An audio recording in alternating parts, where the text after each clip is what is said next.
La grâce et la faveur de Dieu nous accompagnent tout ce temps que nous sommes le long de cette journée. Et bienvenue sur cette émission. Nous allons à présent découvrir les informations que nous apportent les différents quotidiens.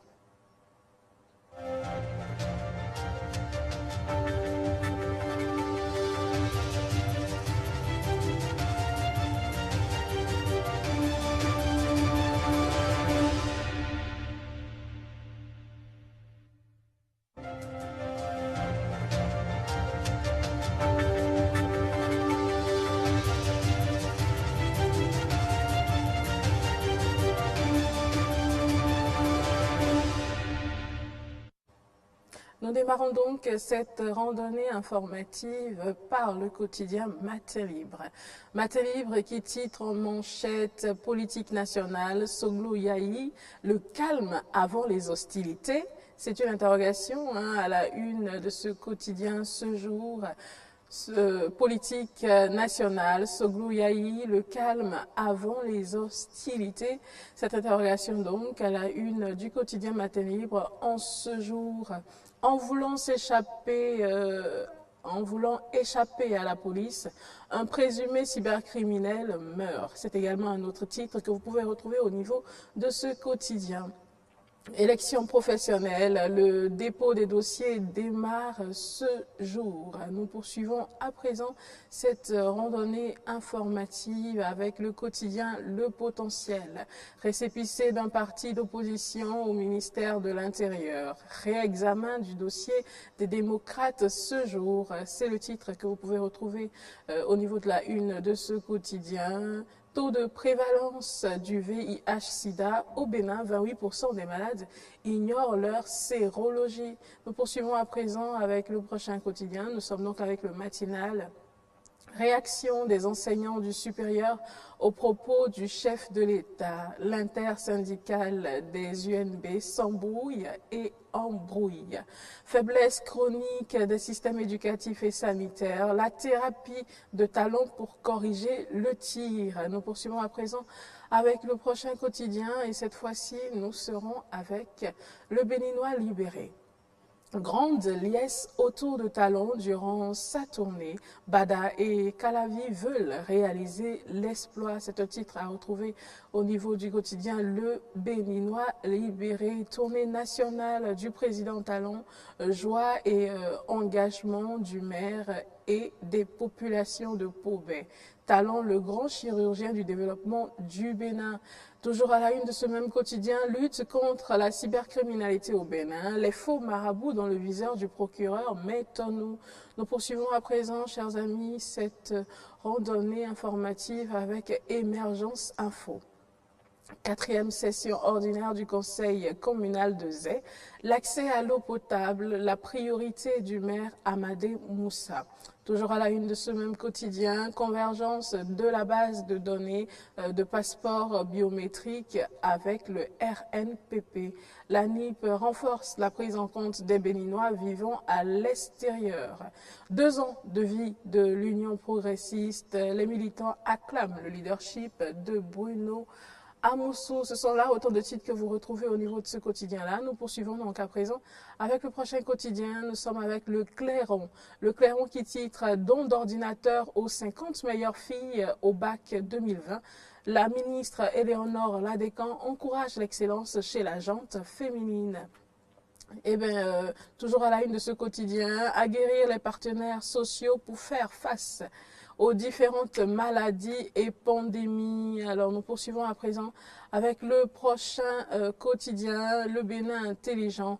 Le Bénin intelligent qui titre en manchette « Le Bénin sous Patrice Talon, une grande nation qui paie ses dettes ». Tournée présidentielle dans le plateau, Abimbola sans tâche.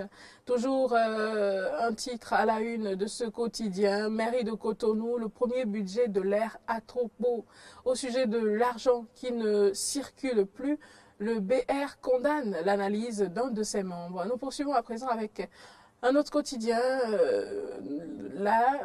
Nous sommes donc avec la Sirène cette fois-ci. Environ 2 milliards pour les grands travaux, session budgétaire à l'OCOSA, environ 2 milliards pour les grands travaux. Nous poursuivons donc toujours avec ce même quotidien. La Sénat donne, donc avec le quotidien précédent, il y avait un titre assez intéressant. La Sénat donne les précisions sur son implication, parlant donc des élections présidentielles. Oui, nous poursuivons donc à présent avec Fraternité qui titre en manchette présidentielle de 2021. L'éducation, un thème préférentiel au menu du développement.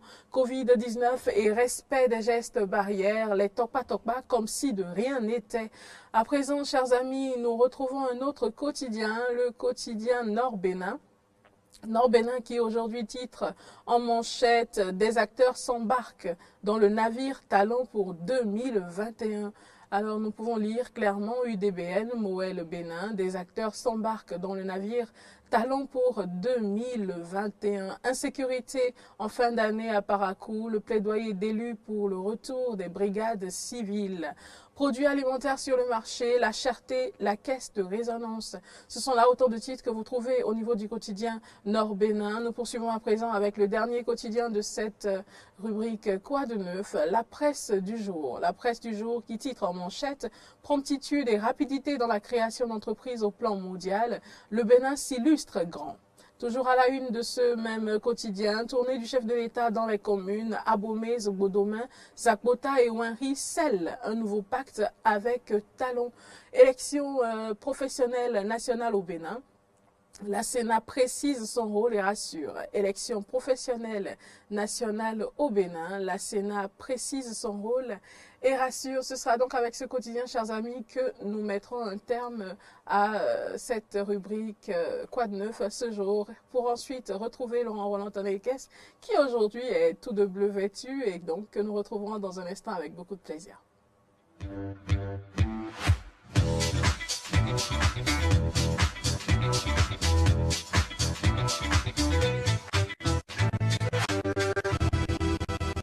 Bonjour à vous, Laurent Roland Tonekes, et bienvenue.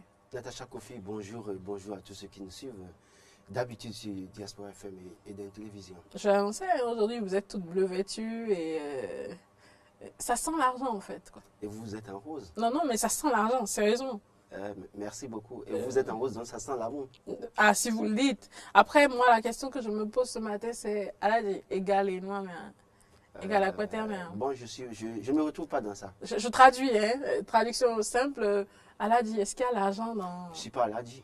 Vous n'êtes pas Aladji? Non, mais aujourd'hui, avec votre tenue, et compte tenu du fait que je sente que vous ayez de l'argent, on vous appelle Aladji, exceptionnellement. C'est-à-dire bien que vous sentiez que j'ai de l'argent, et donc cela suppose que j'aurai de l'argent. Dites amen alors. Amen. Il a tout fait pour déjouer... Et dès que j'en aurai, il a tout fait pour déjouer mes plans. Dès que j'en aurai, je n'hésiterai pas à vous en donner. Donc, ce sont des promesses électorales. Continuez la prière pour moi. Quelle prière? Jeûnez, priez pour moi et pour que je puisse avoir l'argent et vous serez aussi heureuse. Ah non. C'est une promesse. Non, priez pour moi en retour pour que j'ai de l'argent aussi. Parce que si mon bonheur dépendra du fait que vous ayez l'argent. Ce que vous souhaitez pour vous, même souhaitez-le pour les autres. Donc, quand vous allez le souhaiter pour moi, c'est sûr que vous en aurez. C'est un politicien né. Il sait se sortir de tout type de situation. Allez, avec vous aujourd'hui, on parle donc des propos croisés entre Patrice Talon et Joël Aïvo. Serait-ce une guerre de communication? C'est la question que nous allons nous poser avec vous ce matin. Justement, il s'agit de cette question ce matin. Alors, le chef de l'État a débuté le 13 novembre de cette année une tournée nationale. Une tournée qui d'ailleurs, une tournée au cours de laquelle le président de la République tient des propos et fait certaines déclarations. Et nous en avons tous été témoins. Alors, son potentiel challenger, Joël Aïvo, est descendu sur le terrain et revient sur certains des propos du chef de l'État. Et ma question, c'est donc comment interpréter cette situation? Alors, d'abord, il faut préciser que c'est de bonne guerre que ces communications, ces propos soient tenus par les acteurs politiques. Le chef de l'État qui est dans son plein droit en tant que président de la République en exercice, de descendre sur le terrain, de faire des déclarations, soit faire, comme il l'a dit au début, il a été dit au début de cette tournée, c'est qu'il devait aller faire une reddition de comptes. Et en même temps, on a compris qu'au cours de cette tournée, le chef de l'État qui prend la parole et qui fait des promesses et qui revient sur certains faits de l'actualité politique au Bénin, qui est revenu d'ailleurs sur certaines déclarations qu'il avait faites par le passé et qui ont été des déclarations en polémique. Et donc, quelques jours après cette tournée, on a vu le potentiel challenger du chef de l'État, en l'occurrence le professeur Joël Aïvo, qui est le leader du mouvement du rassemblement, et qui aussi revient sur le terrain et qui remet en cause certaines déclarations du chef de l'État. Et donc, le 27 novembre dernier, vous avez dû suivre aussi ensemble avec tout le monde que le professeur Aïvo est revenu sur, par exemple, cette déclaration faite par le chef de l'État en 2017, qui disait que le Bénin est un pays de pagaille. Et c'est vrai qu'il l'a dit dans un contexte et malheureusement, 3 ans après, certains ont trouvé la meilleure formule de ressortir ça peut-être du contexte et de l'analyser en 2020. Et donc, son potentiel challenger qui sera probablement candidat si, entre-temps, il y a les parrainages sont maintenus et qu'il y a les parrainages, ou bien si les parrainages, le verrou du parrainage était sauté, il pourrait être candidat et son challenger, est revenu sur cette question et qui dit que le Bénin n'est pas un pays de pagaille et qui dit que le Bénin n'est pas un pays de médiocrité, de corruption et de désert de compétences. Et donc, pour lui, il dit que le Bénin est un pays de partage de solidarité. C'est une manière à lui de répondre au chef de l'État, même si les propos tenus par le chef de l'État, c'est en 2017, c'est pas en 2020. Toujours est-il que, même au cours de la tournée du chef de l'État, Joël Aïvo est revenu sur certaines déclarations du chef de l'État. C'est de bonne guerre. Et il le faut parce que ça témoigne de la vitalité de notre démocratie. Chaque acteur est tenu de revenir sur le terrain et de remettre en cause ce que l'autre a dit et de montrer aux populations que peut-être dans telle ou telle déclaration, tel qu'on n'a pas raison et que voilà la réalité. Alors, vu les réactions quand même et les contenus des messages, est-ce qu'il serait de bon ton de conclure qu'il semblerait avoir une guerre quand même? Oui, justement, on peut conclure qu'il y a une guerre de communication parce qu'en réalité, tout est mis en jeu là. Alors, je veux rapidement citer l'écrivain Jacques Gesley qui dit en réalité que dans une communication politique, il y a 4 dimensions différentes. Il y a la dimension instrumentale, il y a la dimension écuménique, il y a la dimension compétitive et la dimension délibérative. Alors, on va rapidement revenir sur chaque dimension pour montrer qu'en réalité, c'est une guerre de communication. Dans la conception instrumentale, c'est un ensemble de techniques auxquelles les acteurs recourent pour faire de la manipulation. Alors, quand vous regardez un peu les déclarations des 2 potentiels candidats que nous avons pratiquement là, chacun utilise des mots pour pouvoir manipuler l'opinion publique, pour amener l'opinion publique à adhérer à sa personne. Le chef de l'État qui, quand vous voyez sur le terrain, quand il va dans les communes, on a parlé de reddition de comptes, mais qu'est-ce qui se passe? On constate que c'est les maires qui font la reddition de comptes, qui présentent au chef de l'État les actions du gouvernement dans leur localité. Et qu'est-ce que le chef de l'État fait quand il prend la parole? Lui, il vient maintenant pour proposer d'autres choses, analyser certains faits et gestes de certains politiques sans pouvoir les nommer, et en même temps faire des promesses. Donc vous comprenez que dans une certaine mesure, on tend vers une manipulation à peine voilée, pour permettre à ce que les populations qui sont peut-être en temps sceptiques ou bien quelque part déçues puissent, d'une certaine mesure, adhérer encore aux idéaux du gouvernement. Alors, dans la dimension ou la conception économique, il s'agit de passer un message à travers les médias pour atteindre le public. Le professeur Joël Aïvo joue le rôle très bien.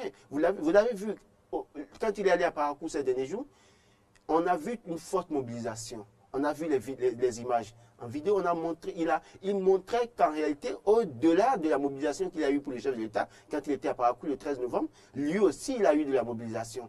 Donc, on comprend que chacun des acteurs utilise les moyens à sa disposition pour montrer que c'est lui qui a le vent en poupe, même si, en réalité, on n'est pas encore au 11 avril 2021. Alors, la troisième dimension, ou la conception compétitive, il s'agit d'influencer, de contrôler la volonté des populations à travers les médias. Alors, le chef de l'État aujourd'hui, vous voyez, pratiquement toutes les télés, toutes les radios, les réseaux sociaux, les médias sociaux parlent de lui. À l'exception peut-être de Joël Aïvo qui n'a pas encore réussi à faire passer ces messages au niveau de tous les organes conventionnels, télé, radio. Est-ce qu'il sollicite ces radios ou télévisions qui peut-être ne lui répondent pas. Ce n'est pas évident. Pour le cas de là où je travaille, je n'ai pas connaissance que Joël Aïvo ait sollicité une seule fois Eden TV. Mais de toute façon, le chef de l'État qui en insiste a peut-être les leviers en main pour profiter de ces médias, médias que ce soit sociaux, médias conventionnels, pour passer son message. Alors, Joël Aïvo utilise beaucoup plus aujourd'hui les médias sociaux. Alors, est-ce que dans le long terme, est-ce qu'il arrivera à travailler, à associer ces médias conventionnels pour sa communication? Et la dernière conception ou dimension, c'est la dimension délibérative. Alors, c'est-à-dire quoi? C'est-à-dire que quand vous regardez toute communication politique, ça repose sur la démocratie. Et la démocratie, c'est la base de toute chose. Aujourd'hui, Joël Aïvo circule, même si il y a quelques jours, on a dit qu'à Porto-Nouveau, il voulait faire une déclaration qui aurait pu être stoppée, mais que les problèmes sont sortis, c'est qu'il circule librement. Dans un premier temps, il a fait le tour du Bénin. Quand le chef de l'État a continué, il fait en quelque sorte ce que je peux appeler un marquage à la pilote aujourd'hui. Et donc, il lui aussi repasse dans les mêmes communes pour passer d'autres messages. Donc, j'estime que ces quatre conceptions sont respectées par les deux camps. Chacun, même si à quelques exceptions près, il y a une faiblesse du camp Aïvo sur certains points, on estime que les deux arrivent à envahir le terrain avec leur message, à faire passer leur message pour pouvoir peut-être espérer avoir l'apport des électeurs le 11 avril 2021. N'y a-t-il pas quand même quelque part un certain déséquilibre? On se demande qui au final s'en sortira victorieux. Alors, qui s'en sortira victorieux, tout dépend du contenu des messages. Patrice Talon, aujourd'hui, je l'ai dit, quand il va dans les communes, les maires font la reddition de comptes à sa place. Ce n'est pas lui qui dit j'ai fait ci, j'ai fait ça. C'est les maires qui prennent la parole, qui disent le gouvernement a fait tant dans notre commune. Et lui, quand il prend la parole, il fait la promesse pour dire voilà ce qui a été fait, mais j'estime que c'est peu, et 5 ans c'est peu, et donc on peut continuer, je ferai mieux, je pourrai faire tant. Il y a des communes qu'on a décrétées qui seront viviers de telle ou telle activité, et donc autant d'éléments que Patrice Talon fait aujourd'hui pour peut-être espérer avoir l'estime de la population. Et là aussi, il faut préciser une chose. En 2016, pour les élections présidentielles de 2016, Patrice Talon a fait une campagne en évitant d'appeler une seule fois le nom de son challenger, Lionel Zinsou. Il n'a pas fait cette erreur. Alors aujourd'hui, il continue sa communication politique sur le terrain, il va dans la commune, mais malgré tout ce que dit le potentiel candidat Joël Aïvo ou les démocrates, il ne répond pas, il ne les nomme pas, il ne leur répond pas. De l'autre côté, vous allez voir Joël Aïvo qui, quand il prend la parole, il nomme Patrice Talon, c'est peut-être sa stratégie. Alors maintenant, au finish, qu'est-ce que Joël Aïvo propose? Parce que Patrice Talon qui déjà fait une reddition de comptes pour montrer ce qu'il a fait et ce qu'il souhaite faire. Joël Aïvo qui estime qu'il veut rétablir la démocratie béninoise, mais au-delà de la démocratie béninoise, il faut des infrastructures, il faut beaucoup d'actions dans le pays pour permettre aux populations de circuler librement, la sécurité, les infrastructures routières, les écoles, les hôpitaux, autant d'éléments. Que prévoit-il? On attend peut-être d'ici janvier s'il pourra dévoiler son projet de société. Mais au-delà de ça, est-ce que fondamentalement, il a aujourd'hui le vent en poupe? Parce que pour moi, quand un potentiel candidat prend la parole, il doit pouvoir aussi apprécier les actions que fait l'autre. Aujourd'hui, on sent que Joël Aïvo est plus ou moins absent sur ce terrain. On a vu, le gouvernement dit que les bitumes qui sont faits aujourd'hui, il se fait que c'est la meilleure qualité par rapport à ce qui a été fait sous Boni. Alors, et il y a des acteurs qui estiment que le coût aujourd'hui pour les bitumes, c'est très élevé par rapport à ce que Boni avait fait. Alors, quand Joël Aïvo prend la parole, je veux bien l'écouter sur ce terrain aussi. Et les populations l'attendent aussi sur ce terrain. Comment apprécie-t-il les actions menées par Patrice Talon de 2016 à 2021? Et qu'est-ce qu'il prévoit faire pour aussi aider les populations à mieux vivre au Bénin? Merci à vous, Laurent Roland. C'est toujours un plaisir, vous le savez. À présent, nous allons ensemble découvrir le mot de l'actualité de ce jour, mais avant, on s'installe.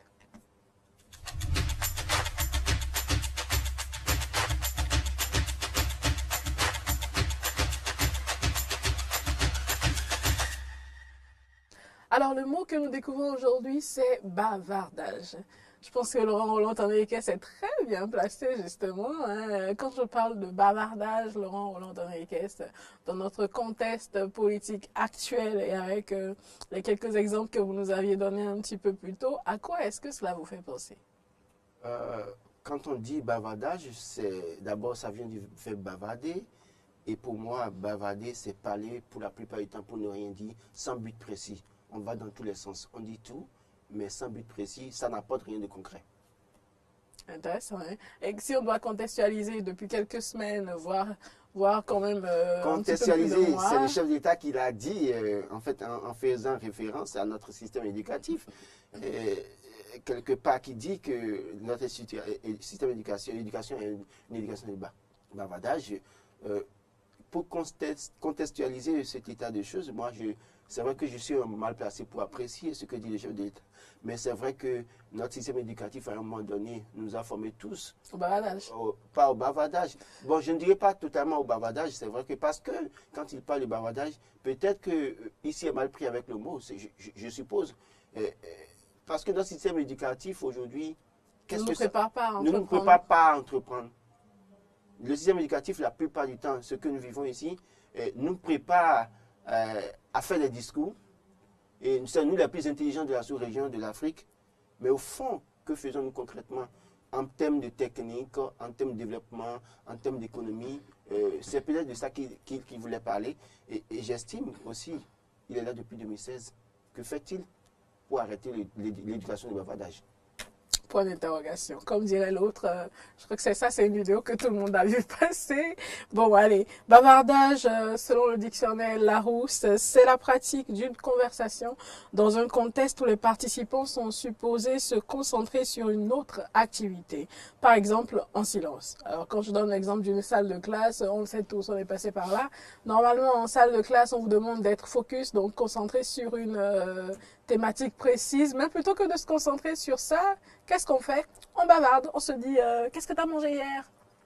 Et vous aviez l'habitude de demander à vos camarades qu'est-ce que ton père t'a rapporté de France hier? Ouais. Le mien, il est rentré d'où? Des États-Unis avant-hier. Et puis franchement, il m'a rapporté des baskets. Et ça n'apporte rien en fait. Rien du tout, pendant que le cours se déroule et que vous êtes supposé faire autre chose. Le même dictionnaire Larousse nous dit que le terme est particulièrement utilisé dans le contexte scolaire, comme je vous l'expliquais tout à l'heure.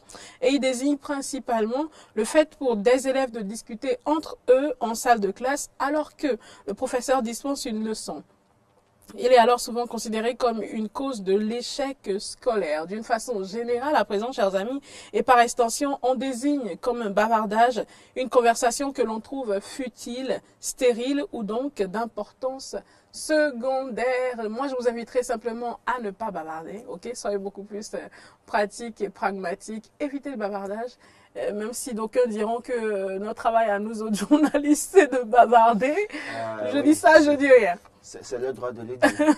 Quelque part, quand on bavarde, on les informe. Et ben voilà, donc après, il y a peut-être des points positifs au bavardage. Voilà. C'est pas moi qui le dis, hein, je le fais que déduire. Nous avons fini donc avec le mot de l'actu de ce jour. À présent, nous allons découvrir ce que les hymnes veulent bien nous dire.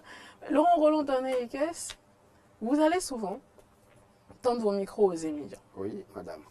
Moi, je veux bien savoir, je suis intriguée, même tant qu'on découvre la vidéo de ce jour. Comment vous faites? Quel est votre ressenti quand vous les entendez, vous apportez autant d'informations? Parce que vous êtes supposé être la personne qui apporte de l'information, mais quand vous vous retrouvez face à des gens aussi bien informés, quel est votre ressenti? Non, je crois que quand vous suivez certains hymnes, vous parlez politique, ça vous permet d'aborder les questions politiques autrement. C'est-à-dire que vous partez peut-être vers eux comme étant quelqu'un qui connaît, qui pourrait informer, mais dans leur prise de parole, dans leur manière d'analyser les faits, vous comprenez qu'en réalité, vous auriez pu comprendre tel fait de tel acteur politique de telle manière, plutôt que d'interpréter ça de telle manière. Donc, je crois que tous les acteurs dans une société, il faut tout pour un monde. Donc, tous les acteurs dans une société apportent quelque chose à la vitalité, en fait, à la vie politique, à l'information politique et au vécu quotidien. Donc, je crois que, j'estime que ceux-là, on ne peut pas se passer d'eux dans le contexte qui est le nôtre, parce qu'il faut aller les écouter. Il faut les écouter. Il faut aller, peut-être, il faut faire l'effort, quand vous prenez parfois, d'engager un débat politique avec certains hommes. D'ailleurs, ils le font. D'abord, même quand vous ne le faites pas, c'est eux qui vous posent la Ouais. question. Et surtout, quand ils vous reconnaissent comme étant journaliste, ils n'hésitent pas à vous poser des questions et à vous dire, mais tel que vous parlez là, mais moi, c'est ce que je pense. Et là, ça vous permet aussi, ça vous réveille aussi Oui, de votre sommeil, parce que parfois, on dort, parfois, on estime on a toute l'information et toute la connaissance, hein. mais on peut apprendre de ceux-là. Totalement. Et parmi eux, derrière, il y a des diplômés qui analysent bien les faits. C'est le lieu de le dire. Hein, Il y a des pays qui analysent bien les faits et qui analysent les faits mieux que certains intellectuels en griffe que nous avons. Je suis d'accord. Voilà. Hein. Ceci étant dit, il est clair, chers amis, que tout ce temps que nous sommes ou tout ce temps que vous êtes, d'une façon ou d'une autre, vous vous entraidez, hein, vous vous permettez de voir chaque situation possible sous un angle différent. Et c'est ce que nous allons découvrir donc avec nos à présent.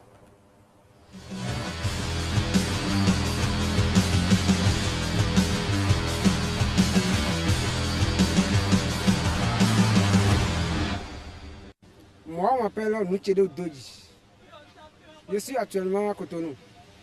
Le travail que notre président est en train de faire, c'est beaucoup.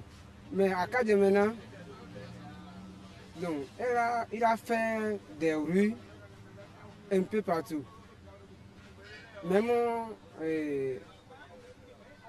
comment on appelle, Agra.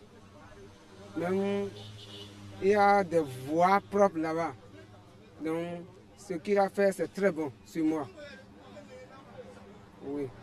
Et notre Cotonou maintenant, ça devenu un peu propre, selon moi. Je veux qu'il va continuer de faire ce qu'il est en train de faire, quoi. Moi maintenant, je veux qu'il va nous aider à trouver des places pour avoir la facilité donc, entre nous les hommes.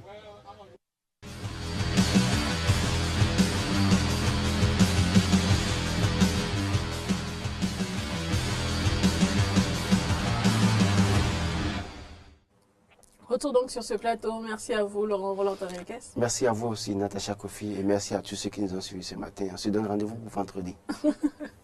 On va faire un tour du côté de la régie publicitaire à présent. Le temps pour notre invité de s'installer, puisque nous allons, sans plus attendre, passer à la rubrique Convainc-moi. Notre invité est en coulisses et aujourd'hui, nous avons potentiellement de belles surprises pour vous. Alors, avant de vous proposer tout ceci, tour du côté de la régie publicitaire.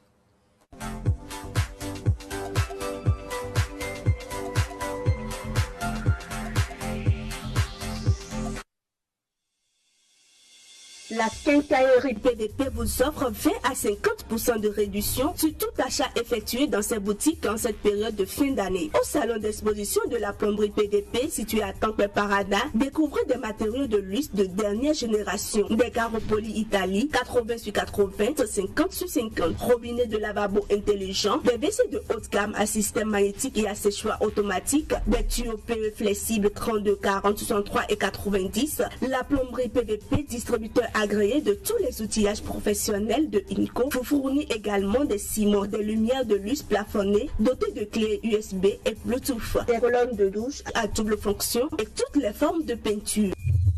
PVP garde ses portes ouvertes à Tocan et à Clos à Glansa. Pour tout autre renseignement, veuillez appeler le 63 63 02 41, le 63 63 02 42 et le 63 63 02 44. Ça y est, la TV solaire de Koto avec Canal+ arrive chez vous. Désormais, suivez vos chaînes Canal+ sur les télévisions solaires du kit Mivo Plus de Koto. Optez pour ce kit de Koto et bénéficiez en plus d'un abonnement Canal+ sur 3 ans à partir de 500 francs CFA par jour. Mivo Plus, c'est une télévision solaire 22 pouces, un décodeur et une parabole Canal+, avec plus de 175 chaînes TV et radio pour être informé de ce qui se passe chez vous et dans le monde entier. Alors, n'attendez plus! Rendez-vous dans l'agence Koto la plus proche de vous ou appelez le 62 25 98 98. Le 62 25 98 98. Avec Koto et Canal+, vivez le meilleur de la télé.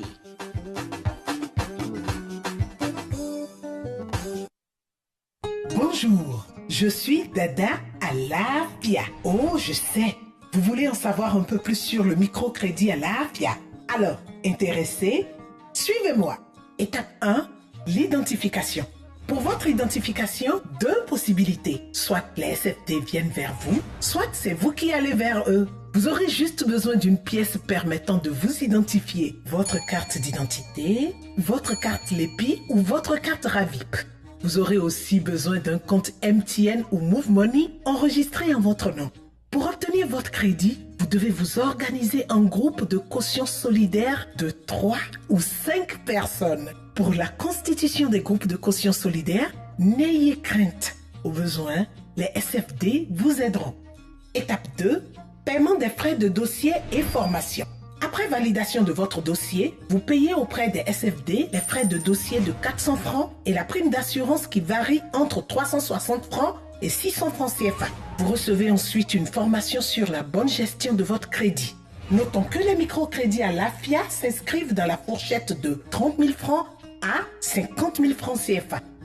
Étape 3, réception du crédit.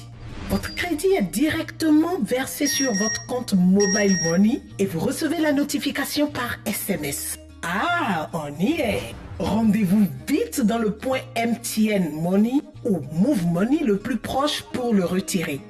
Mais ce n'est pas tout.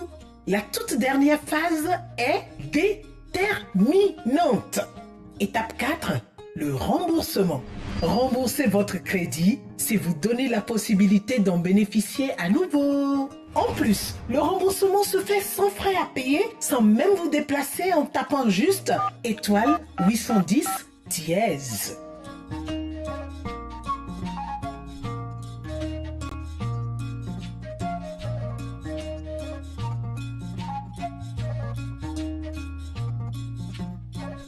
Microcrédit à l'AFIA, le crédit qui vient à vous.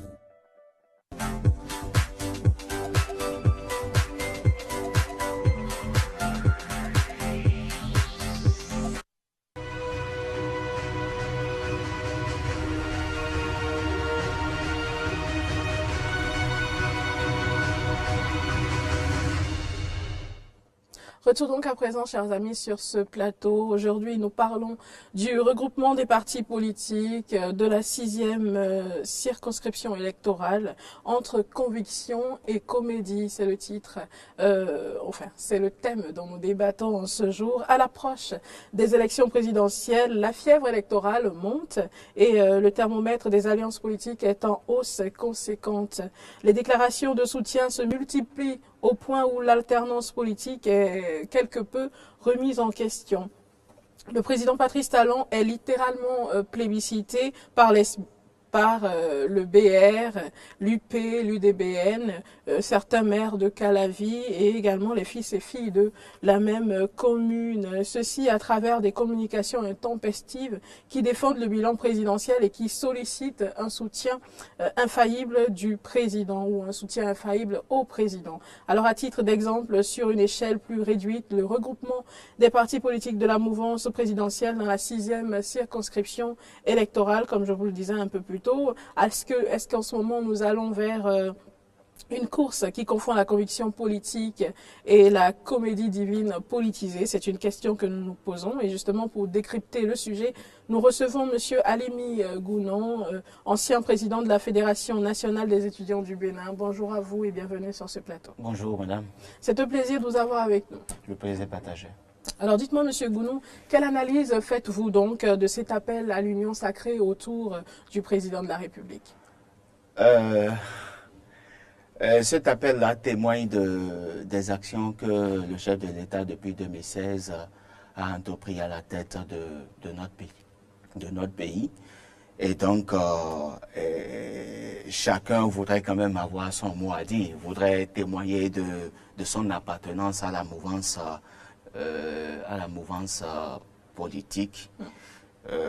Et donc, cela passe forcément par des déclarations, montrer au chef de l'État qu'il peut forcément compter sur eux. Et donc, voilà ce qui justifie que chacun y va de sa manière pour montrer quand même au chef de l'État qu'il est avec lui. Voilà. Alors, selon vous, quelle est l'opportunité de ce deal? Non, l'opportunité ressort, comme je l'ai dit tantôt, des actions posées par le chef de l'État dans tout le pays en fait. Et donc, non seulement ça, vous n'êtes pas sans savoir que à son arrivée à la tête du pays, il a entrepris pas mal de réformes, parmi lesquelles la réforme du système partisan. Oui. Et aujourd'hui, nous avons des grands partis qui véritablement soutiennent le chef de l'État, en l'occurrence le BR et l'UP. Maintenant, autour de ces partis-là, nous pouvons citer d'autres partis comme le PRD, l'UDPN et Moël Bénin et d'autres partis que j'oublie. Donc, voyez-vous, l'opportunité, c'est que nous sommes à la veille des présidentielles de 2021. Et vous n'êtes pas sans savoir que jusque-là, par exemple, le chef de l'État lui-même officiellement n'a pas encore dit qu'il rempile, qu'il vous souvienne qu'il avait promis faire un seul mandat.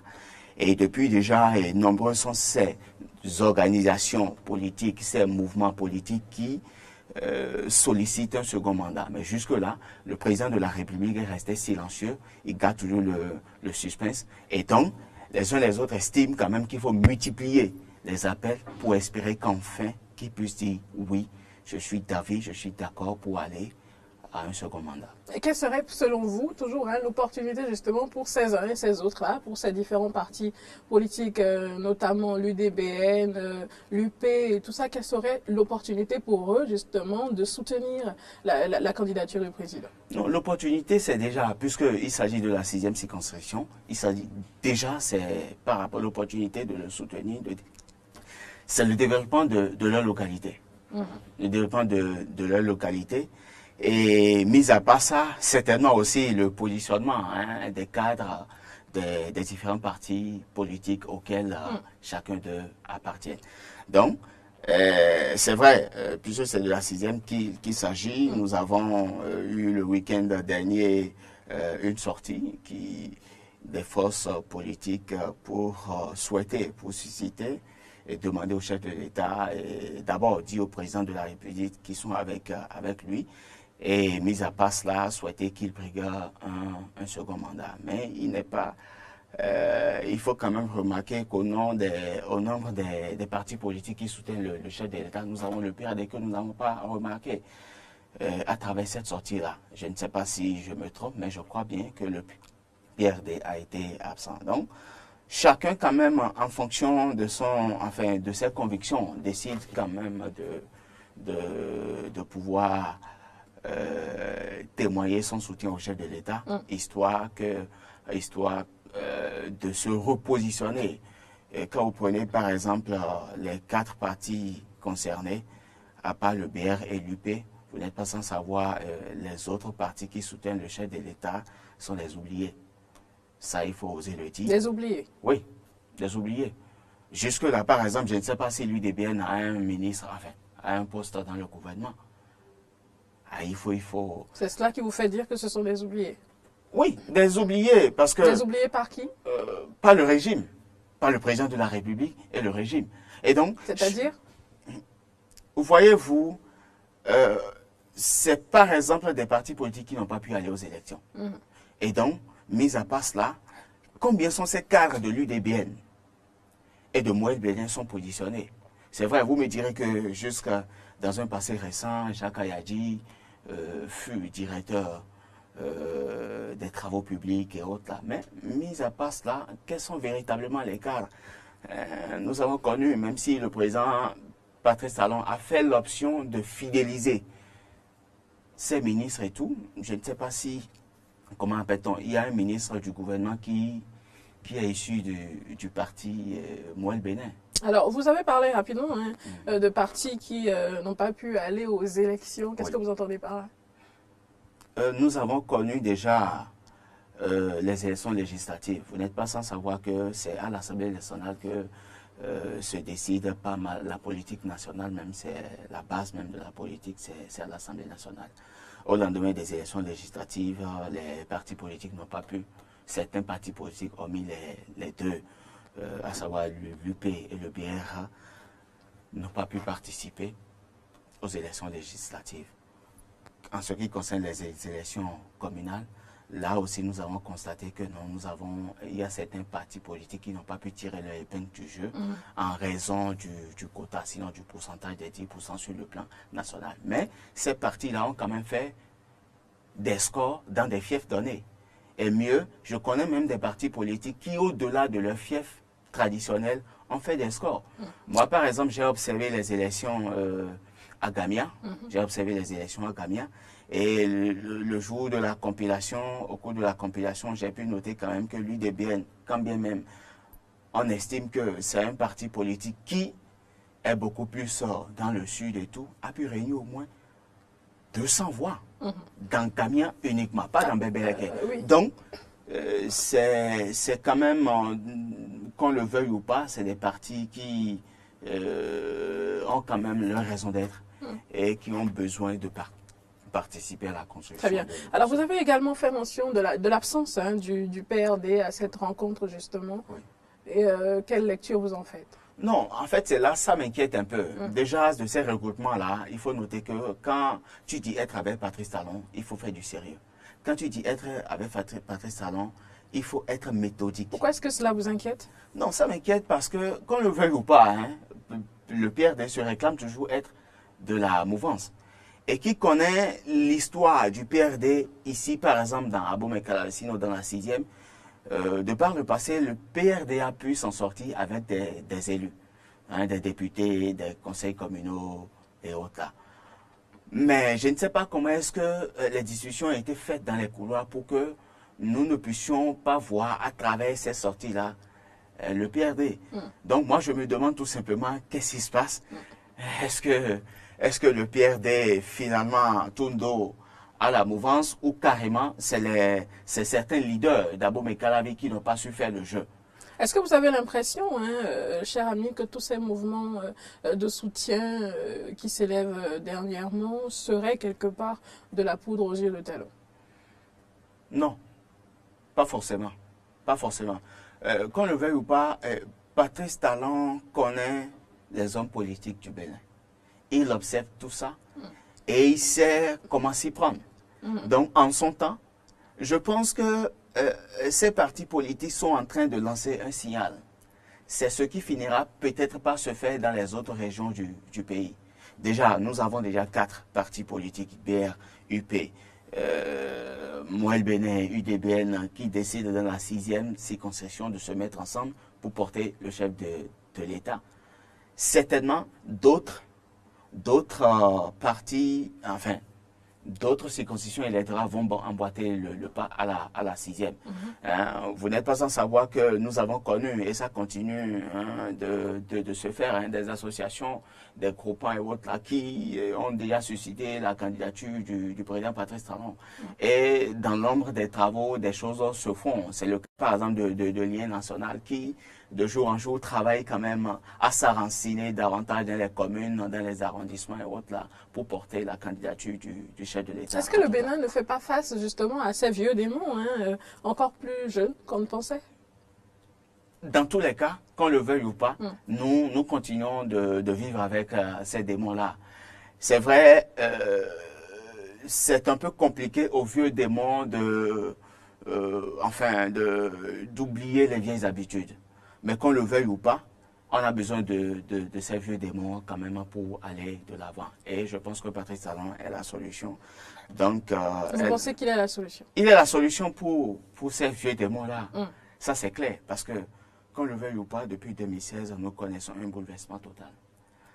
Dans tous les secteurs pratiquement. Et donc, il faut véritablement être aussi futé pour comprendre la dynamique et aller dans le même sens de l'évolution des choses. Alors, ce contrat est-il, selon vous, digne de confiance ou serait-ce simplement du charme pour le chantre de la rupture? Les deux. Charme. Je vous ai dit, les uns et les autres ont besoin de gagner l'estime du chef de l'État. Parmi les hommes politiques que nous avions vus, j'ai vu par exemple l'ancien maire Bada, qui aurait voulu être l'actuel maire, mais malheureusement, son parti politique a décidé autrement. Donc, il y a le repositionnement de chacun. Sauf que le président doit pouvoir travailler pour un renouvellement de la classe politique. C'est important.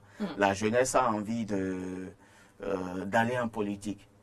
Mais nous avons besoin que la politique soit mieux assainie pour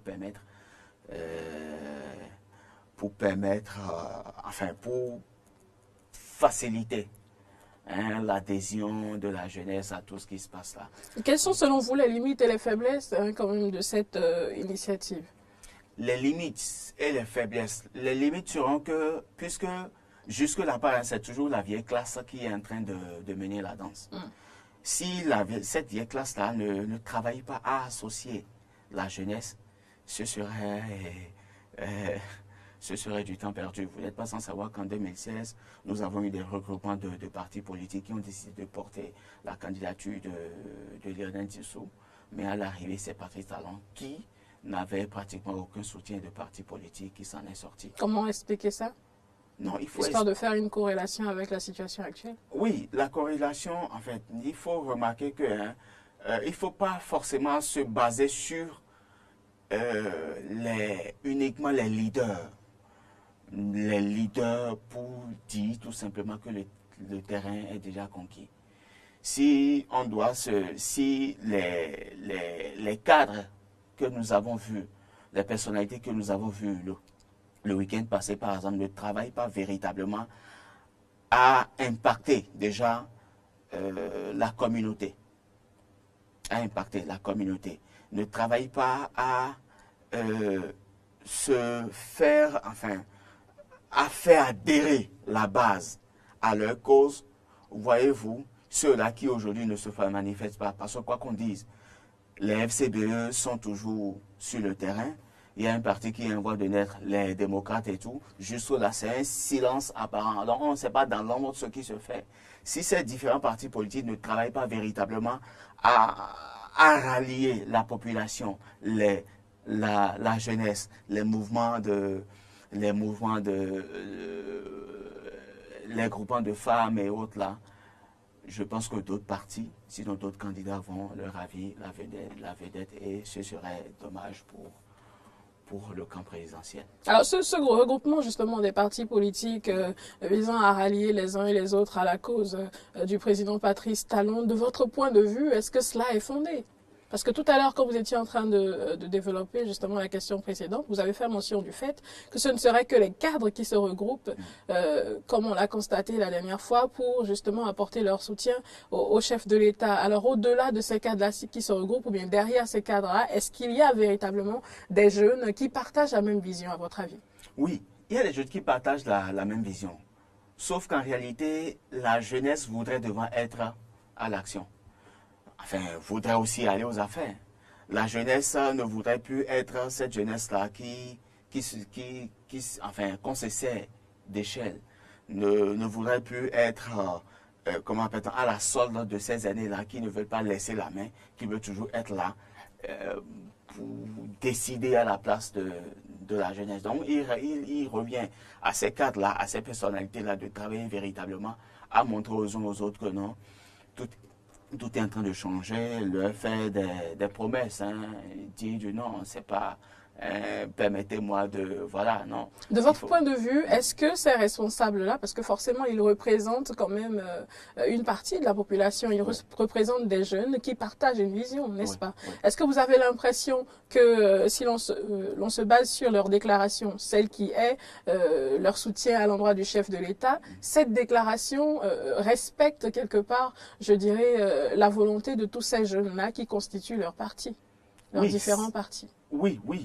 Oui, ça respecte. Cela reflèterait la volonté de toutes les personnes qui les accompagnent, d'accompagner, excusez de peu la tautologie, de par là même le chef de l'État. Oui, ça reflète véritablement la volonté de ces jeunes-là. Mais, sauf que cette jeunesse voudrait être beaucoup plus aux affaires en lieu et place de ces vieux. Voilà. Alors ce ne serait pas comédie du tout, hein? Non, ce ne serait pas du tout une comédie. Non, avec le président Patrice Talon, c'est difficile de faire de la comédie. Il a cette manie-là je ne dirais pas de tenir, mais de savoir quadriller les choses. il a cette facilité-là de... Et pourtant, si on s'en tient à vos propos un peu plus tôt, vous l'avez clairement stipulé, hein, si aujourd'hui il y a soutien apporté au chef de l'État, c'est parce que quelque part, les uns et les autres n'auraient potentiellement pas pu obtenir telle ou telle position à tel ou tel endroit. Et donc aujourd'hui, ils espèrent, de par ce soutien-là, retrouver ces positions. Du coup, est-ce qu'on ne pourrait pas, se basant sur ces faits, parler de comédie? Non. Est-ce un réel soutien? C'est un soutien. Un soutien à quoi? C'est un soutien au président et au régime. Parce que ce serait, si je m'en tiens à vos propos, un soutien intéressé alors? Intéressé, mais pas vraiment. Les uns les autres voudraient... Parce que depuis 4 ans déjà, la plupart de ces partis-là, en réalité, ont déclaré leur soutien. Et à ce jour, par exemple, ils n'ont pas fait autre chose que de soutenir le président et son gouvernement. On ne peut pas parler de comédie quand on voit une certaine personnalité, par exemple, dans ce regroupement-là. Je voudrais nommer, par exemple, la présidente Prudencio. C'est une dame, oui. Cette dame, par exemple, c'est difficile de la voir dans un creuset et que ce creuset fasse un peu du faux. En réalité, pour elle-même, ce n'est pas qu'elle a besoin, par exemple, d'un poste. Mais elle a besoin quand même que ses cadres soient quand même positionnés. C'est important. Cela signifie que quelque part, il y a quand même un intérêt en jeu. En politique, c'est d'abord l'intérêt. Qu'on le veuille ou pas. En politique, c'est d'abord à partir du moment où c'est d'abord l'intérêt. Parce que les uns les autres envisagent. Est-ce que cela n'emmène pas à se demander justement si ce soutien est réel? Non, ce soutien, c'est vrai, on peut douter un peu de leur conviction. Vu que jusque-là, bon, il n'y a pas encore rien et tout, ils espèrent et tout. Là, on est supposé soutenir par conviction. Par conviction, oui. Et non pas par conviction d'obtenir quelque chose. Non, qu'on le veuille ou pas. On soutient parce que l'on croit en la vision d'un chef de l'État. Je suis d'avis. Mais quelque part, quand on soutient, on espère. Parce que, qu'est-ce qu'il dit? Cela devrait-il être le cas? Oui. Quand on soutient quelqu'un, par exemple... Que soutient-on? Pardon? Que soutient-on? Le régime. La vision du régime. La vision du régime. La vision du régime qui est de développer le pays. Écoutez, quand on prend par exemple Claudie Prudencio, c'est quelqu'un qui aurait aimé par exemple que Calavi, Abom et Calavi, ici dans la 16e circonscription, puissent bénéficier de pas mal de choses. L'asphaltage dont il s'agit par exemple. Quels sont les pans des rues que l'asphaltage a pris en compte? C'est des gens qui voudraient quand même avoir... bénéficier de ces petits projets-là. Hormis du fait qu'ils auraient aimé que ces cadres soient positionnés pour que leur idéologie quand même soit prise en compte par le parti.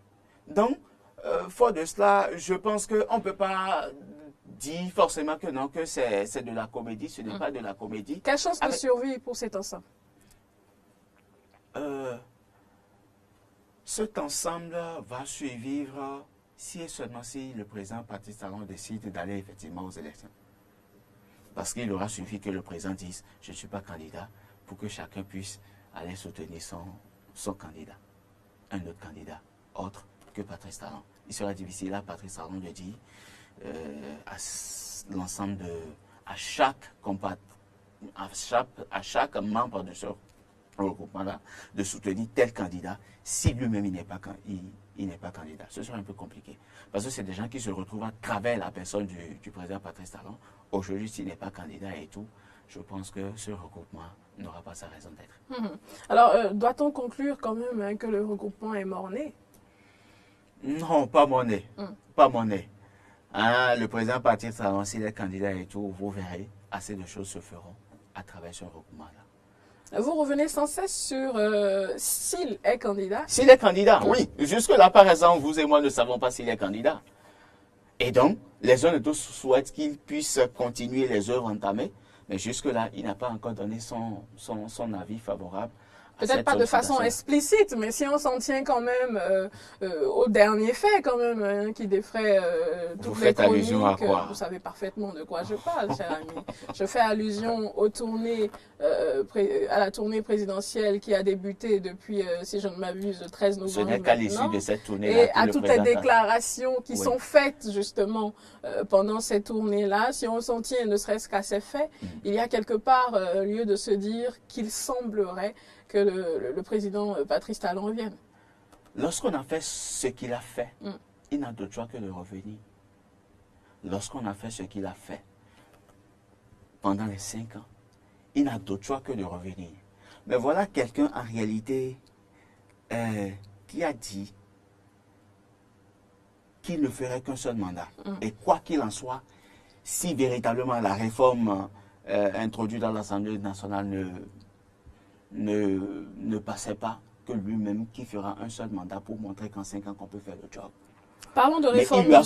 Il lui a fallu au moins 2 ans pour mieux peaufiner la stratégie, mieux peaufiner la façon dont il va entamer les différents chantiers et tout. Et dès qu'il a commencé, il s'est rendu compte qu'en réalité, en 5 ans, on ne peut véritablement réussir à impacter, à combler l'attente de toute la population. Et donc, c'est difficile aujourd'hui pour lui de dire, je veux faire un second mandat, mais cette tournée qu'il est en train de faire, je pense que lui permettra en réalité de prendre le pouls de la population et de pouvoir se décider. Cela sous-entendrait que quelque part, il y aurait quand même, hein, si je m'en tiens à vos propos, une certaine volonté de revenir. Alors, si on en revient à la réforme justement du système partisan, est-ce que vous avez l'impression qu'on devrait y voir une forme de contrainte? Ah oui, c'est ce qui est recherché. Vous saviez, nous avions pas mal de partis politiques en son temps. Le régime actuel a estimé qu'il faut réorganiser tout ceci, mettre un peu de l'ordre. Et désormais, au lieu d'avoir des personnalités politiques fortes, nous envisageons, sinon le régime envisage avoir des partis politiques forts.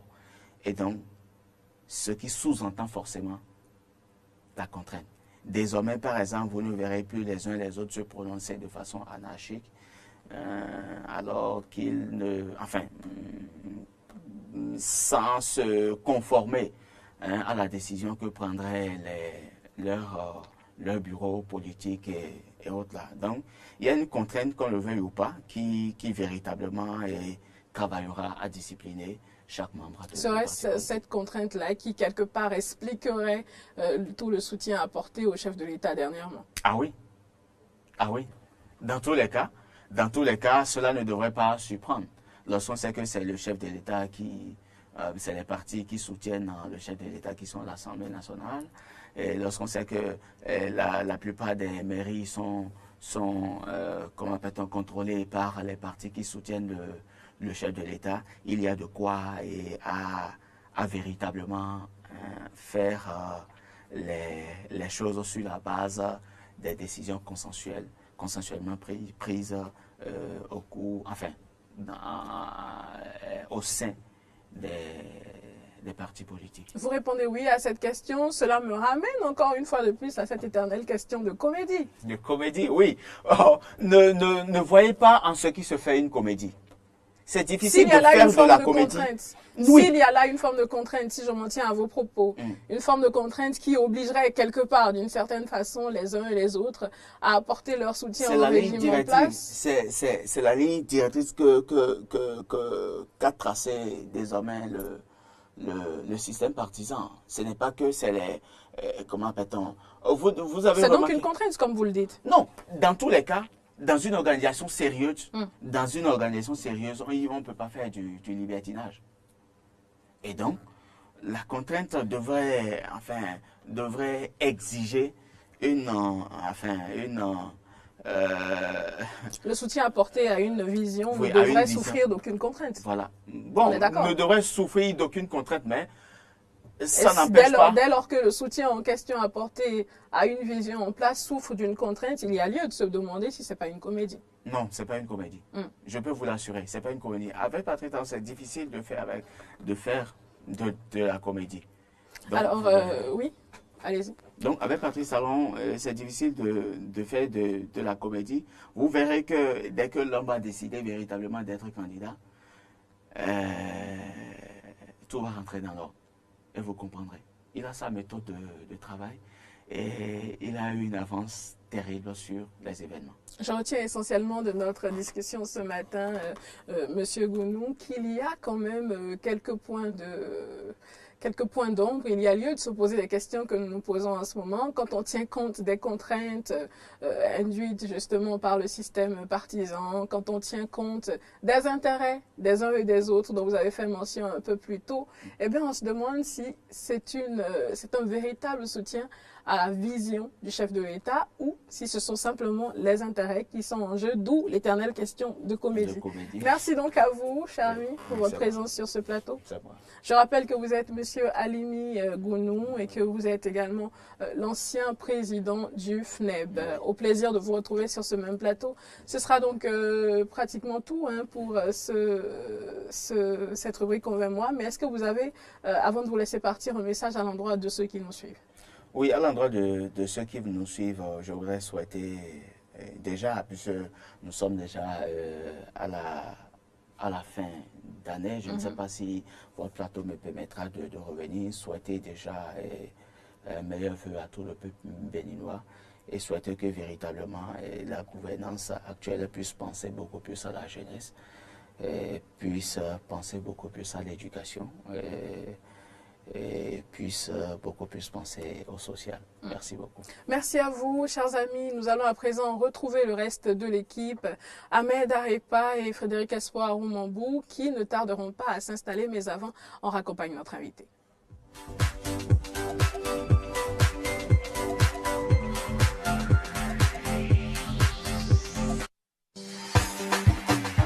Ça y est, la TV solaire de Koto avec Canal+ arrive chez vous. Désormais, suivez vos chaînes Canal+ sur les télévisions solaires du kit Mivo Plus de Koto. Optez pour ce kit de Koto et bénéficiez en plus d'un abonnement Canal+ sur 3 ans à partir de 500 francs CFA par jour. Mivo Plus, c'est une télévision solaire 22 pouces, un décodeur et une parabole Canal+, avec plus de 175 chaînes TV et radio pour être informé de ce qui se passe chez vous et dans le monde entier. Alors, n'attendez plus! Rendez-vous dans l'agence Koto la plus proche de vous ou appelez le 62 25 98 98. Le 62 25 98 98. Avec Koto et Canal+, vivez le meilleur de la télé.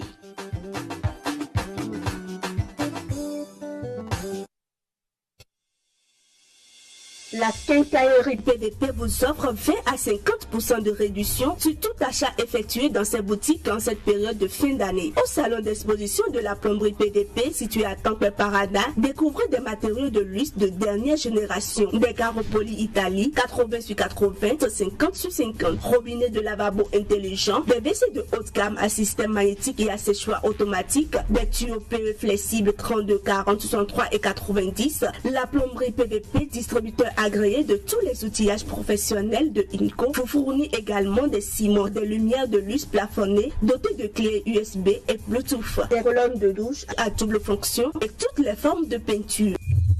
PDP garde ses portes ouvertes à Tocan et à Clos à Glansa. Pour tout autre renseignement, veuillez appeler le 63 63 02 41, le 63 63 02 42 et le 63 63 02 44.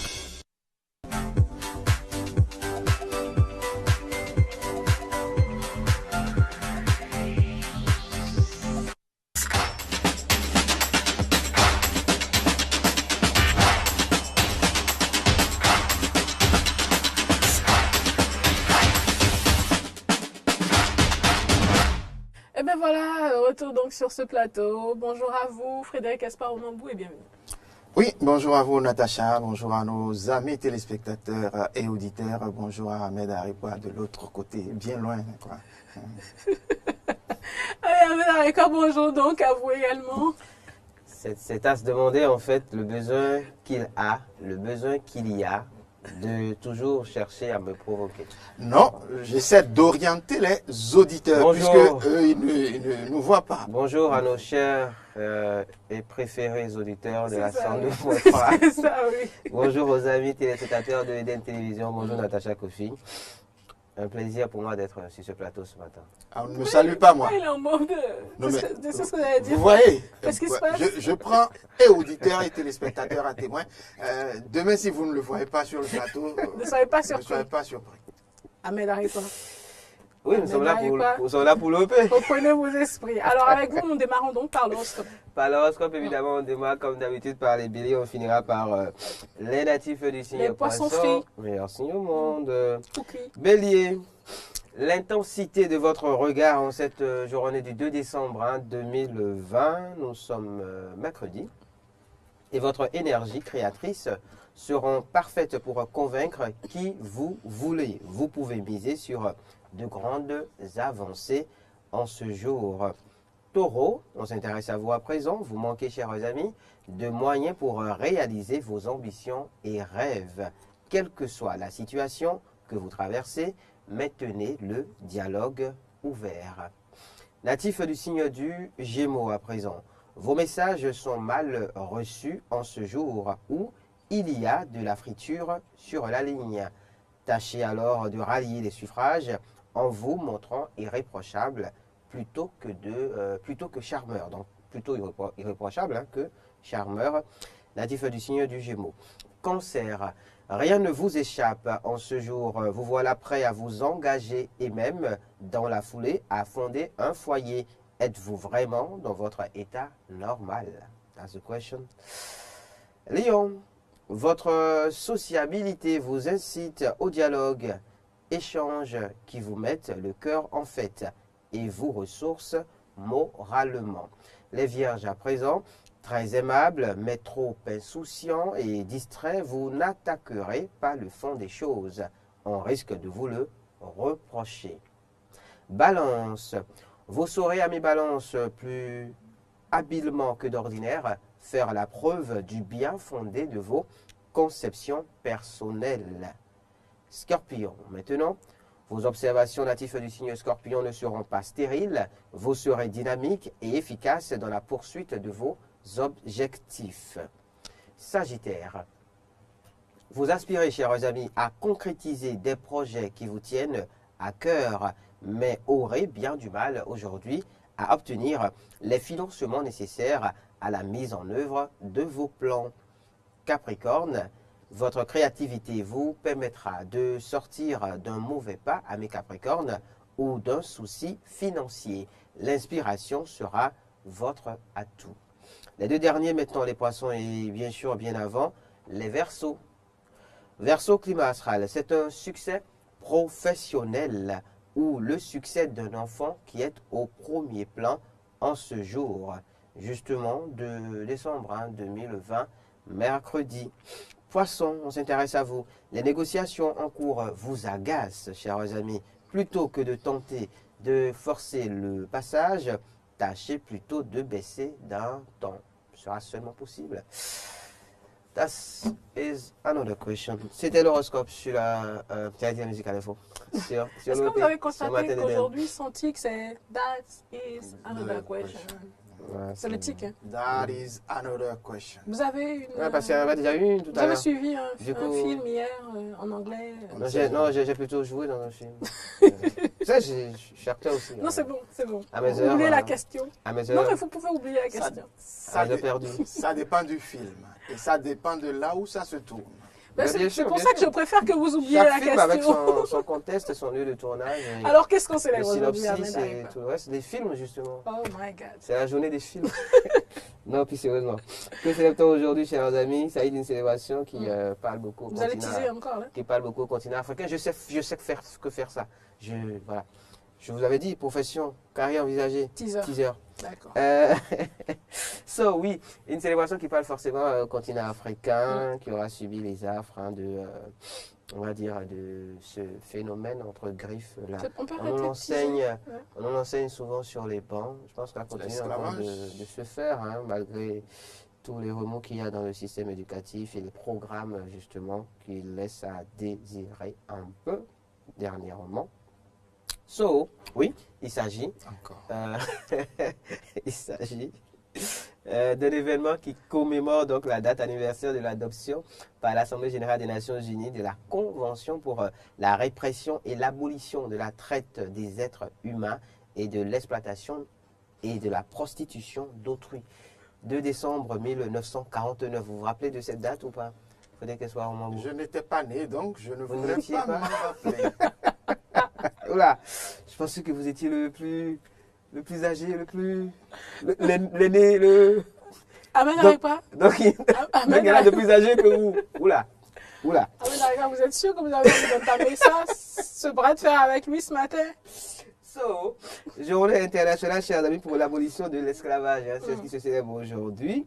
La célébration de cette journée qui, tout en s'inspirant de l'esprit de l'abolition de la traite des Noirs, actualise le combat permanent contre toutes les autres formes d'esclavage moderne qui privent à de très nombreux êtres humains leur liberté et leurs droits les plus élémentaires à la dignité, au travail libre, à la vie, tout simplement. Oui, parce que quand on nous parle de la Journée internationale de l'abolition de l'esclavage, oui, ça c'est un fait, mais en même temps, il s'agit d'élargir aussi et de voir au-delà de l'esclavage sous la forme qu'on a pu lui connaître, en tout cas par le passé, un passé vraiment lointain, les nouvelles formes aussi d'esclavage qui sont aujourd'hui, sinon qui existent aujourd'hui, qui ont cours aujourd'hui, à savoir justement les enfants placés, la prostitution et bien d'autres choses dans ce genre-là, sinon bien d'autres pratiques à dénoncer qui sont un peu dans ce registre-là.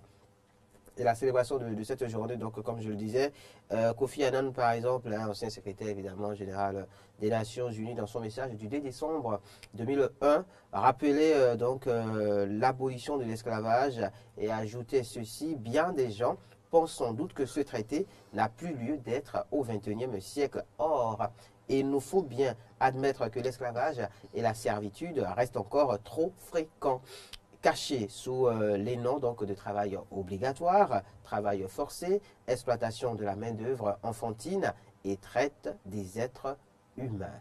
Marginalisation, exclusion des groupes sociaux, autant de phénomènes donc, qui ont encore cours malheureusement au XXIe siècle et qui mériteraient d'être dénoncés et qui sont finalement adossés à l'esclavage entre griffes. Il faut savoir que l'ONU et ses organismes travaillent beaucoup dans ce sens-là pour que l'esclavage ne puisse plus avoir droit de cité dans nos sociétés. Et la Convention internationale sur la protection des droits de tous les travailleurs migrants et des membres de leurs familles, par exemple, la Convention des Nations Unies contre la criminalité transnationale organisée, la déclaration de la Conférence mondiale contre le racisme ne sont que quelques exemples en la matière. Merci à vous, Ahmed Aripa. À présent, chers amis, nous allons dérouler le tapis rouge pour la page sport, histoire de revenir juste après avec la note humour pour conclure cette émission. Mais avant, page sport.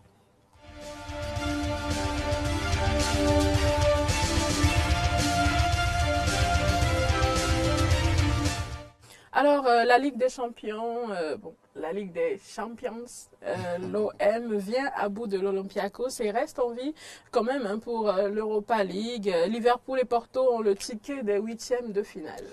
Natacha Kofi, après 4 défaites en 4 matchs, l'Olympique de Marseille a signé ce mardi soir sa première victoire en Ligue des Champions contre l'Olympiakos.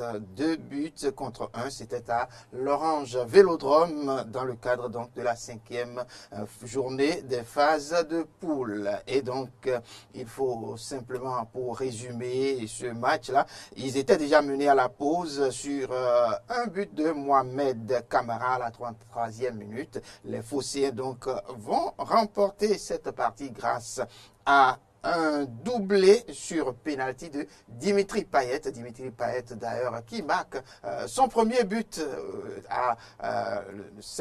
dans cette compétition depuis qu'il y est. Et malgré ce succès, la formation de André Villaboise ne quitte pas la dernière place de ce groupe C. Pendant ce temps, pendant donc que il faut dire que l'Olympiakos de Pirée perd ce match-là, l'autre grand galactique qui perd ce match et qui ne contentera pas mon vis-à-vis, celui donc que je vois en face. Il s'agit bien de cette équipe de Real de Madrid qui est allée perdre au Shakhtar Donetsk, donc 2-0. Ne nous attardons pas là-dessus, s'il vous plaît. Bien évidemment. Merci. Je sais que ça vous fait pas du bien. Mais bon, les Nerazzurri, donc du côté de Marraine, du côté de Wanda Metropolitan, il faut dire que l'Atlético de Madrid a fait un but partout avec le Bayern de Munich, but de Félix Joao qui donc a ouvert la marque à la 26e minute avant l'égalisation de Thomas Müller sur penalty. Deuxième du groupe H avec 6 points. Les Colchoneros n'ont que 2 longueurs d'avance sur les Red Bulls Salzbourg. Il faut dire donc que Moscou a vaincu également. Moscou, Lokomotiv de Moscou, donc a pris le dessus sur Salzbourg qui reste 0 but avec 0 point. Et du côté de l'Atlanta de Bergame, donc qui a fait un match nul aux Pays-Bas avec l'Ajax d'Amsterdam. Alors la suite de la 5e journée se joue donc ce soir. Bien évidemment, ce mercredi, à partir de 21h, on peut regarder ce match-là entre Man U et le PSG. Et ce sera à Old Trafford, dans le cadre donc de cette 5e journée de Champions League. Leader du groupe H, les Red Devils restent quand même sous la menace du champion de France et de RB Leipzig. Ces 3 clubs disputent les 2 places qualificatives pour la phase finale. Dans le même temps, les Rennais se retrouveront du côté de la Russie pour cette avant-dernière journée de la Ligue des Champions et ce sera un réel combat qui aura lieu avec Krasnodar. Les 2 équipes n'ont plus d'opportunité de se qualifier en 8e de finale, mais avec leurs seuls points respectifs récolté à Rennes, il va s'agir donc de qui sera versé du côté de l'Europa League. Et dans le même temps, la Juventus de Turin sera aux prises avec le Dynamo de Kiev. Ce sera au Juventus Stadium pour le compte de cette 5e journée. Déjà qualifiés, les Bianconeri tenteront donc de rester dans la course et surtout de chercher à garder la première place du groupe. De leur côté, les Ukrainiens essaieront de faire un résultat qui pourrait leur permettre d'avoir l'option de la C3, la Ligue Europa. Les Hongrois de Ferencváros vont devoir affronter l'équipe de Barcelone, l'équipe de Barcelone qui certainement a déjà qualifié, mais on apprend que Koeman va laisser entre autres Messi à la pause. Alors nous parlons athlétisme à présent. La Ligue de Diamant 2021 verra l'Afrique ouvrir les débats. Oui, ainsi en a décidé le calendrier prévisionnel de cette compétition qui est dévoilé en début de semaine par World Athletics.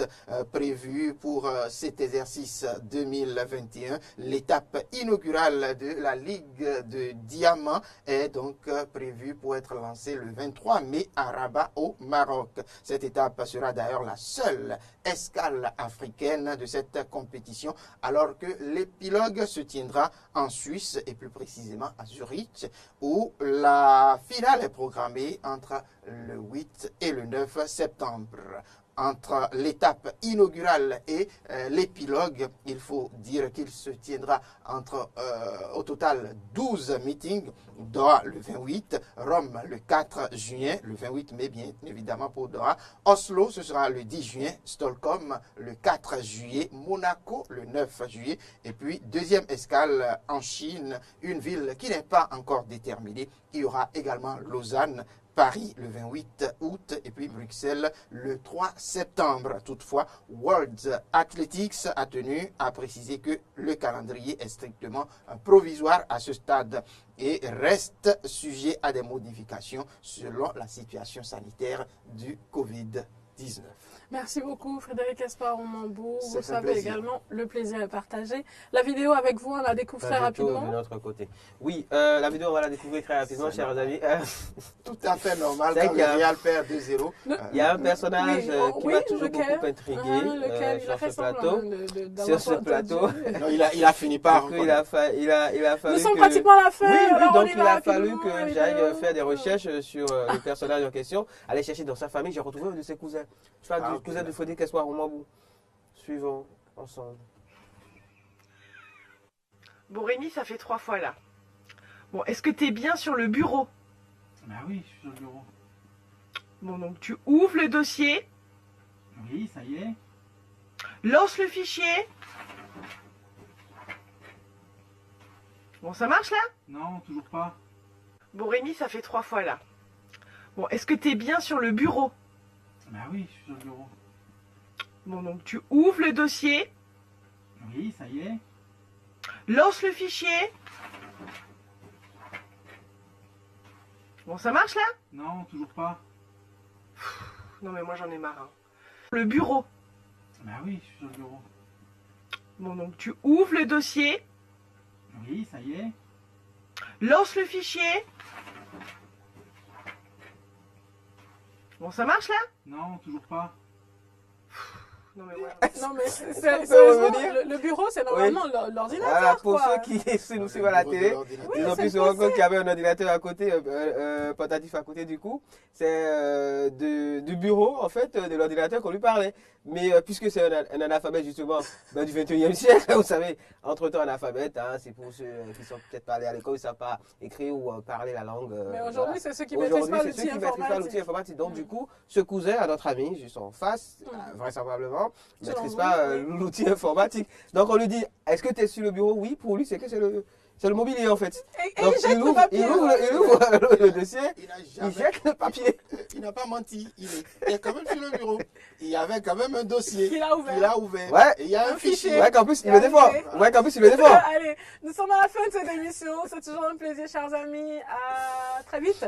À demain. Je vous rappelle que désormais, sur cette émission, tous les jeudis et les vendredis, vous êtes en compagnie de Corneille Haïsset. Alors, pour ma part, je vous donne rendez-vous lundi prochain. D'ici là, prenez soin de vous. Mais vous retrouvez dès demain Corneille Haïsset sur cette même émission. Voilà, j'y arrive. Allez, bisous, bisous, que Dieu nous garde et bye.